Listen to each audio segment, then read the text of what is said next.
새벽의 항구는 평소처럼 돌아가는 듯 보이지만 바닷바람 속에는 금속 냄새보다 더 날카로운 불안이 먼저 떠다닙니다. 거대한 유조선의 선원들은 바다를 보지 않고 화면을 보고 있습니다. 화면 속 점 하나가 멈추는 순간 한국의 아침 식탁까지 흔들릴 수 있다는 사실을 그들은 누구보다 잘 압니다. 서울의 주유소 전광판 숫자가 천천히 올라가는 장면은 늘 조용하지만 그 뒤에서는 수천 킬로미터 밖 해협 하나가 세계 경제의 목줄을 쥐고 있습니다. 호르무즈 해협은 지도에서 보면 가느다란 목처럼 보이지만 실제로는 중동의 기름과 액화 천연가스가 세상으로 빠져나오는 숨구멍에 가깝습니다. 그 숨구멍이 막히는 순간 한국은 전쟁터에서 총성을 듣지 못해도 지갑과 공장과 시장에서 먼저 충격을 느끼게 됩니다. 많은 사람들은 한국이 전쟁 당사국도 아닌데 왜 이렇게까지 흔들리느냐고 묻습니다. 한국은 세계 상위권 제조업 국가이지만 땅 밑에서 나오는 에너지가 거의 없어서 바다 위 길목 하나에 경제의 운명을 크게 걸고 있습니다. 그래서 바다 위 길목 하나에 경제의 운명을 크게 걸고 있습니다. 중동에서 실려온 원유가 울산과 여수와 대산의 저장시설에 도착해야 정유 공장이 돌아갑니다. 그 연료로 공장과 화물차와 비행기와 선박이 비로소 움직입니다. 중동에서 들어오는 액화 천연가스가 발전소와 도시의 배관을 타고 흘러야 전기와 난방과 산업용 열이 유지됩니다. 눈에 보이지 않는 이 흐름은 평소에는 너무 당연해서 아무도 의식하지 않습니다. 하지만 길이 끊기는 순간 비로소 경제의 뼈대가 드러납니다. 한국 경제는 수출로 먹고 사는 거대한 몸집을 가졌지만 그 몸을 움직이는 피는 대부분 밖에서 사와야 합니다. 그 피값이 오르면 가장 먼저 기업의 원가가 흔들립니다. 그 다음에는 물가와 금리와 환율이 서로 물어뜯듯 뛰기 시작합니다. 문제는 이것이 한 번의 가격 상승으로 끝나지 않는다는 데 있습니다. 에너지 가격이 오르면 운송비가 오르고 운송비가 오르면 식품과 생활용품과 건설비까지 줄줄이 밀려오릅니다. 그러면 가게는 지갑을 닫고 기업은 투자를 늦추고 금융시장은 불확실성을 먹고 더 크게 흔들립니다. 그래서 호르무즈 해협 봉쇄는 단지 석유 뉴스가 아니라 한국 경제 전체의 신경계를 찌르는 사건입니다. 국제에너지기구는 2025년에 하루 평균 2천만 배럴의 원유와 석유 제품이 이 해협을 지났다고 설명합니다. 미국 에너지정보청도 이 길을 지나는 물량이 세계 해상 원유 거래의 큰 몫을 차지한다고 짚습니다.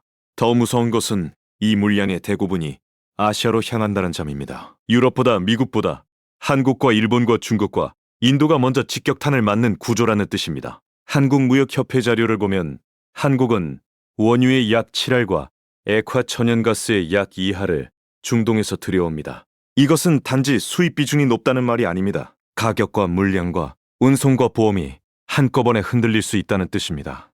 한국인이 아침에 출근하면 얻는 휘발유 한 번에도 중동의 바다가 묻어 있습니다. 밤에 켜는 전기와 난방에도 그 파도가 스며 있습니다. 그래서 호르무즈 해협이 막히면 한국은 먼 나라 뉴스가 아니라 내 월급과 내 적금과 내 장보기 비용의 문제로 바로 끌려 들어갑니다. 어느 날 아침 뉴스 자막이 해협 봉쇄 장기화라는 5글자를 내보내는 순간 정유사 거래실의 전화는 동시에 울리기 시작합니다. 선박 회사는 어느 항로가 안전한지 묻고 보험사는 위험할 쯤을 다시 계산합니다. 정유사는 저장고와 선적 일정을 재확인하고 발전 회사는 연료 도입 계획을 다시 짭니다. 항공사는 유류 할증료를 검토하고 수출 기업은 앞으로 받을 운임 견적서를 붙잡고 얼굴이 굳어집니다. 그때부터 한국 경제는 실제 물량 부족이 오기 전부터 기대와 공포만으로 먼저 흔들립니다. 시장은 언제나 부족 그 자체보다 부족할지도 모른다는 두려움에 더 민감하게 반응하기 때문입니다. 환율 시장에서는 원화가 약해질 수 있다는 전망이 번집니다. 주식 시장에서는 운송과 화학과 항공업종의 매도 물량이 먼저 튀어나옵니다. 가게는 기름값이 더 오르기 전에 주유를 하려고 줄을 서고 기업은 원자재를 더 비싸게라도 미리 확보하려고 움직입니다. 이런 선행 반응은 실제 위기를 더 크게 부풀리는 성질이 있습니다. 모두가 동시에 사재기하듯 움직이면 아직 창고에 물건이 있어도 시장은 순식간에 마르는 것처럼 보이기 때문입니다. 그래서 호르무즈 해협 봉쇄의 첫 충격은 빈 주유소가 아니라 심리의 붕괴에서 시작될 가능성이 큽니다. 심리의 붕괴는 언제나 약한 고리부터 건드립니다. 영세의 운송업체와 연료비 비중이 높은 자영업자와 현금 흐름이 얇은 중소공장이 가장 먼저 버티기 힘들어집니다. 대기업은 시간을 살 수 있지만 서민은 하루하루를 살아야 하기 때문입니다. 바로 이 지점에서 이란 전쟁은 총알보다 비싼 기름값이라는 모습으로 한국 경제의 문을 두드립니다. 호르무즈 해협이 왜 이렇게 무서운지 이해하려면 먼저 중동 산국들의 지도를 머릿속에 펼쳐봐야 합니다. 사우디아라비아와 이라크와 쿠웨이트와 카타르와 아랍에미리트와 바레인과 이란의 거대한 에너지 물량은 대부분 이 좁은 바다를 통과해야 밖으로 나갑니다. 이 해협은 단일한 통로이면서도 세계 에너지 시장의 공용 출입문 같은 곳입니다. 출입문이 넓고 많으면 한쪽이 막혀도 돌아갈 수 있지만 여기는 돌아가는 길이 넉넉하지 않습니다. 국제에너지기구는 우회할 수 있는 송유관 여력이 제한적이라고 설명합니다. 사우디아라비아와 아랍에미리트가 일부 물량을 다른 항구로 돌릴 수는 있어도 전체를 대신하기에는 턱없이 부족합니다. 결국 바다길이 멈추면 생산을 줄이거나 저장시설에 쌓아두는 수밖에 없고 그것이 곧 공급 감소로 이어집니다. 공급이 줄면 가격이 오르는 것은 교과서 이야기지만 에너지 시장에서는 그 폭이 훨씬 더 사납습니다. 전 세계 산업이 동시에 같은 연료를 필요로 하기 때문에 조금의 부족도 큰 가격 급등으로 바뀌기 쉽습니다. 유가가 오르는 순간 투기 자금과 불안 심리가 붙어 실제 부족분보다 더 큰 가격 변동을 만들기도 합니다.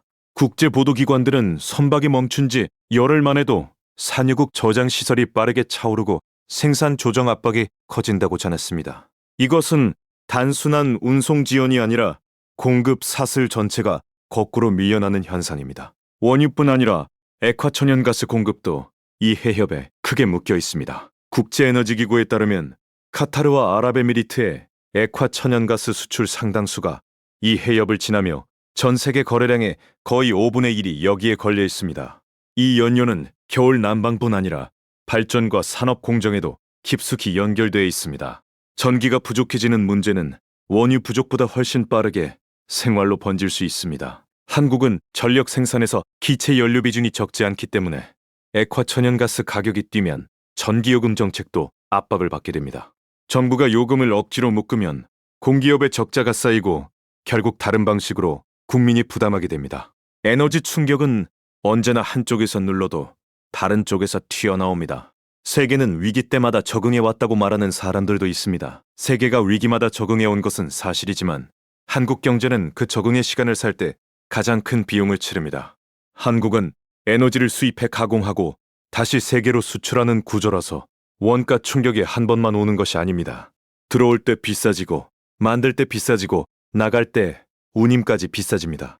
정유와 석유화학은 물론 철강과 시멘트와 유리와 비료와 항공과 해운과 자동차 부품과 반도체까지 연료와 전기를 안 녹는 산업이 사실상 없습니다. 한국의 강점인 제조업 집적은 평소에는 효율을 만들지만 위기 때는 집단 노출을 키웁니다.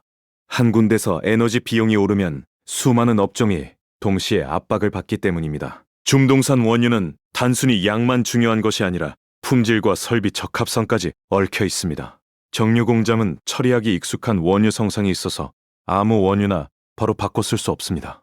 다른 지역 원유를 사온다고 해도 혼합 비율과 정제 수율과 생산 단가를 다시 계산해야 합니다. 대체 조달은 가능해도 즉시 완전 대체는 어렵다는 뜻입니다. 이 어려움이 바로 봉쇄 초기 시장이 과장되게 출렁이는 이유입니다. 물량이 완전히 끊기기 전에도 시장은 전환 비용을 가격에 먼저 반영합니다. 한국무역협회는 과거 이 지역에서 전쟁 위험이 커질 때 선박 보험료가 크게 뛰었던 사례를 짚었습니다. 전쟁 위험이 커지면 선사는 배를 보내는 것만으로도 추가 비용을 떠안게 됩니다. 결국 같은 원유를 사더라도 도착 가격은 훨씬 높아집니다. 운임 상승과 고업료 상승은 눈에 띄지 않게 모든 수입품과 수출품 가격에 스며듭니다. 호르무즈 해협 봉쇄는 석유 한 품목의 문제가 아니라 한국 경제의 비용 체계를 위에서 아래까지 다시 써버리는 사건입니다. 이제 질문은 그 충격이 한국 경제를 실제로 어떻게 흔드느냐는 하나로 좁혀집니다. 첫 번째 고리는 무역 수지입니다. 한국은 에너지를 많이 수입하는 나라라서 유가와 기체 연료 가격이 오르면 같은 양을 들여와도 더 많은 돈이 밖으로 나갑니다. 수출이 잘 되어도 에너지 수입액이 급증하면 흑자는 빠르게 줄어들고 때로는 적자로 돌아설 수 있습니다.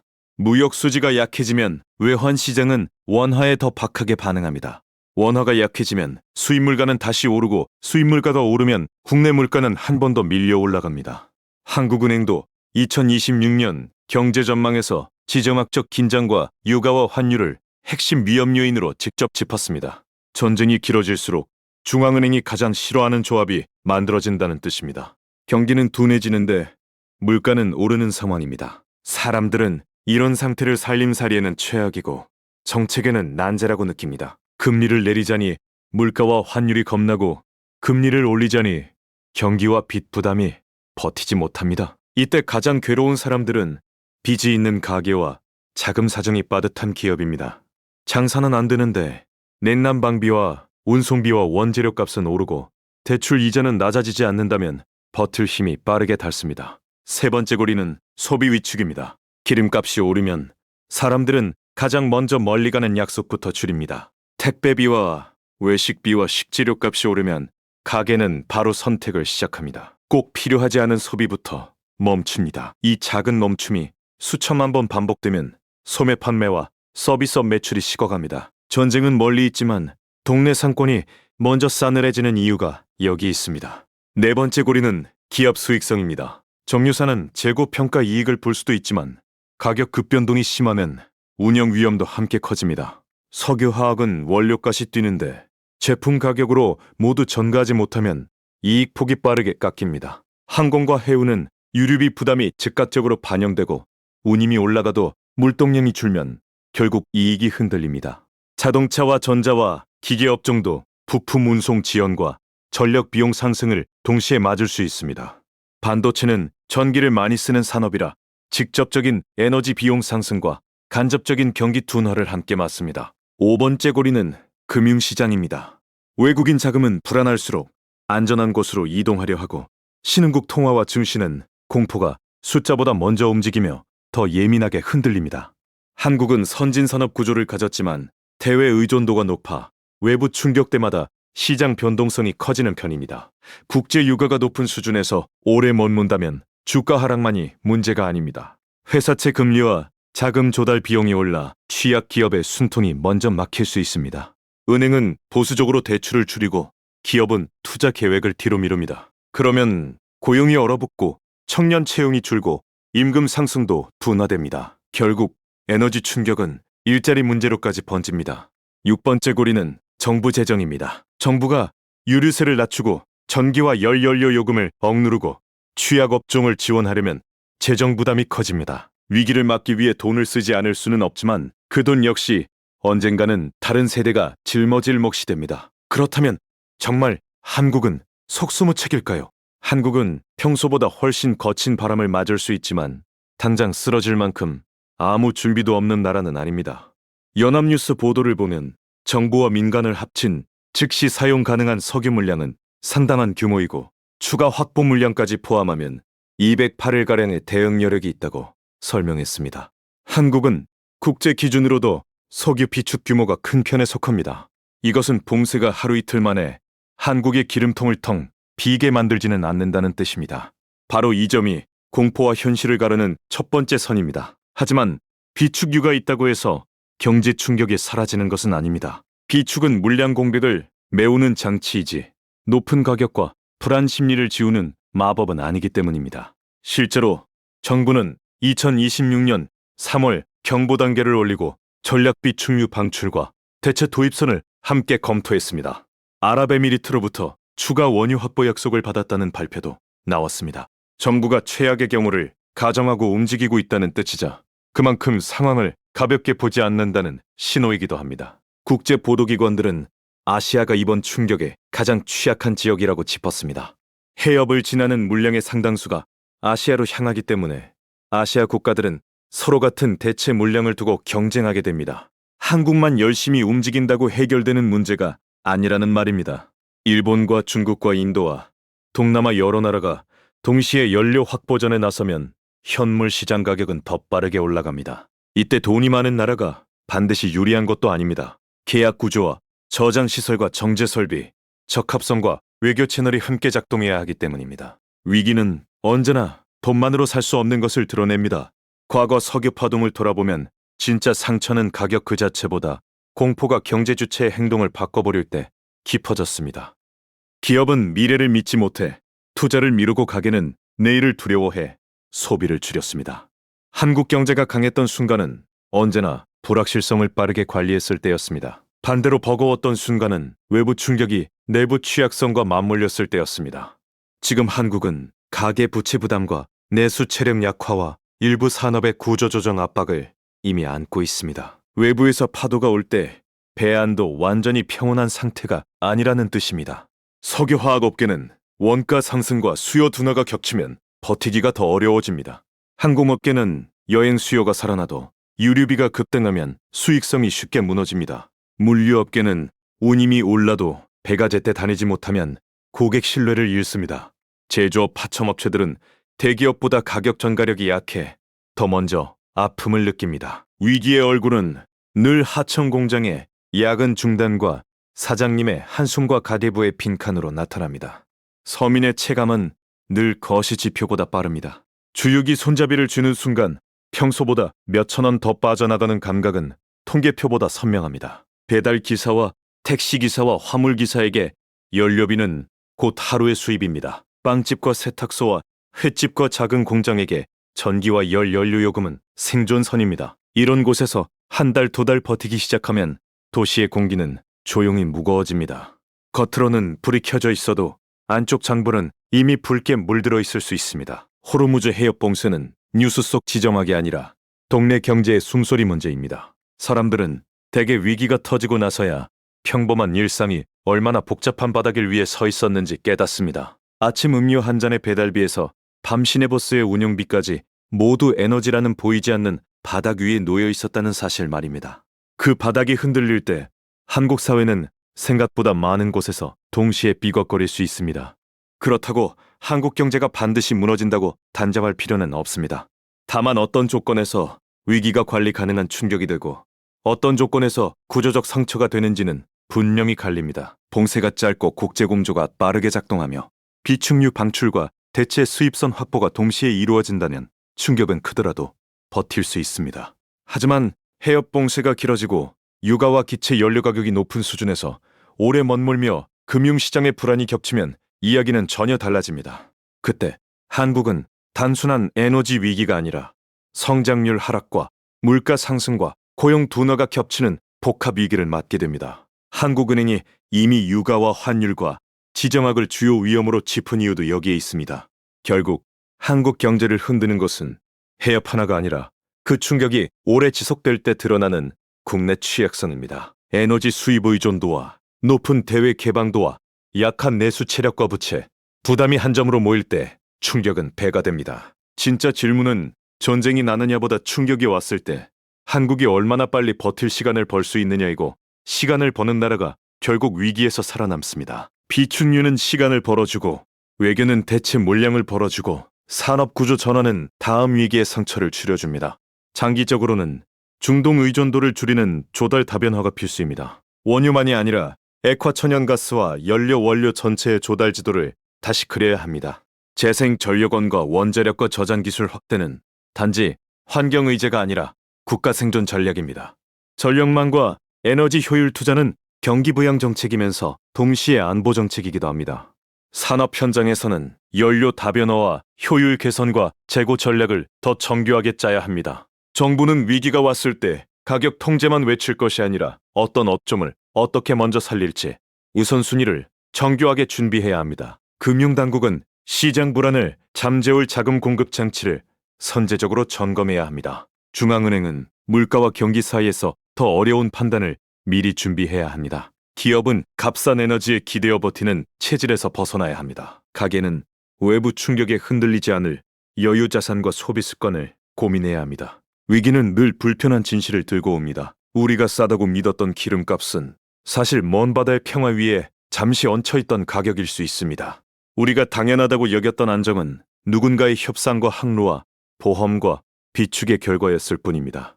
호르무즈 해협이 막히면 한국은 어떻게 되느냐는 질문에 진짜 답은 이렇습니다. 당장 무너지지는 않더라도 해협이 오래 막히면 한국 경제는 천천히 그러나 넓게 피를 흘릴 수 있습니다.